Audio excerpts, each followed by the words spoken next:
Sir मेरा कपड़ों का काम है, तो कुछ गैर लोगों के सब मतलब मीटिंग चल रही थी, तो उसमें कुछ उन्होंने उसको सवाल किए, मतलब मेरे पास जवाब भी नहीं था। एक डॉक्टर साहब आए थे, वो भी खड़े हुए थे हमारे साथ ही, उनसे उन्होंने पूछा नमस्ते का मतलब क्या होता सर। तो मुझे तो नहीं मालूम था। उन्होंने कहा मुझे भी नहीं मालूम। बहुत से लोग वहाँ खड़े थे, उन्होंने कहा मुझे भी नहीं मालूम। हमने साहब से लोग बोलते हैं नमस्ते यानी कि उनका आदर करना, तो मुझे भी नहीं मालूम। तो मैंने कहा कि हो सकता है शायद ऐसा हो। तो उन्होंने कहा नमस्ते मतलब ये होता है कि नमा माने कि मतलब कि झुकना, अस्ते यानी कि ईश्वर किसी गैर के आगे मत झुकना है। इसका मतलब नमस्ते होता है कि ईश्वर के आगे झुकना, किसी गैर के आगे नहीं, यानी हर किसी से नमस्ते नहीं करना चाहिए। तो इसके बारे में आप क्या बता देंगे? नमस्ते गणपतये नमस्ते। नमस्ते का अर्थ होता है यह प्रभु हम आपको नमस्कार करते हैं। हे प्रभु हम आपको नमस्कार करते हैं। आप जैसे अपने बड़ों से नमस्ते करते हैं, उसका भी अर्थ यही होता है कि हम आपको नमस्कार करते हैं, हम आपके चरणों में अपने आप को समर्पित करते हैं। अपने से श्रेष्ठों को आप नमस्ते मीन्स प्रणाम मीन्स नमस्कार कर सकते हैं। तो भगवान को भी प्रणाम कर सकते हैं, माता पिता को भी प्रणाम कर सकते हैं, गुरुजनों को प्रणाम कर सकते हैं, बड़ों को प्रणाम कर सकते हैं। सिर्फ भगवान को प्रणाम करें और किसी को नहीं।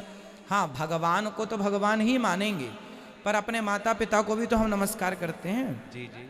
तो नमस्ते का अर्थ होता है नमस्कार। हम आपको नमस्कार, नमस्कार मतलब नमस्ते मीन्स आपको प्रणाम। सर झुका के मुझे नमन करना शिर्क है, हराम है, प्रोहिबिटेड है। आप मेरे सामने भी सर नहीं झुका सकते, चाहे आप मुझसे मोहब्बत करते हैं, चाहे आप मेरी इज्जत करते हैं, फिर भी आप मेरे सामने सर नहीं झुका सकते। सर झुकाना चाहिए तो सिर्फ खुदा के सामने, अल्लाह के सामने, और मैं खुदा नहीं हूं।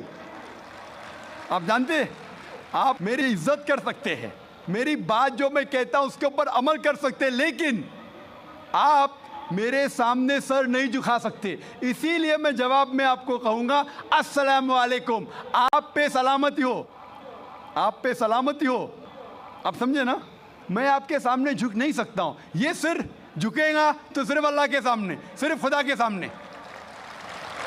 तो आपने बड़प्पन में मुझे कहा, लेकिन अगर गलत चीज कहा तो मैं वापस से जवाब नहीं दे सकता हूं, क्योंकि मैं जानता हूं जो लोग नहीं जानते वो ऐसे हरकत कर सकते हैं। मिसाल के तौर पे 1 महीना पहले मैं जब बॉम्बे एयरपोर्ट पे था, तो एक औरत, हिंदू खातून, मुझे पूछी कि आप डॉक्टर जाकिर नाइक है?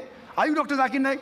मैंने कहा जी। ओ, मैं आपका रोज प्रोग्राम देखती हूँ, मैं दुबई से 25 साल के बाद बम्बई में आ रही हूँ, 25 साल के बाद हिंदुस्तान में आ रही हूँ। उसके सिर पे टीका था, हिंदू औरत थी, बोलती मैं आपके प्रोग्राम देखती हूँ और बहुत अल्हम्दुलिल्लाह तारीफ़ करने लगी। सारी तारीफ़ अल्लाह की है, मैं कुछ भी नहीं हूँ। और फिर कहने लगी कि मैं तुम्हारे पैर छूना चाहती हूँ। मैंने कहा कि ये गलत है, शिर्क है। तो बोले क्यों? वही जवाब मैंने दिया, आप जो भी कहो मैं आपकी बात मानूंगी। तो मैंने कहा आप कुरान मजीद पढ़िए, कुरान मजीद पढ़िए और इसके ऊपर अमल कीजिए। और मैंने तकरीर की है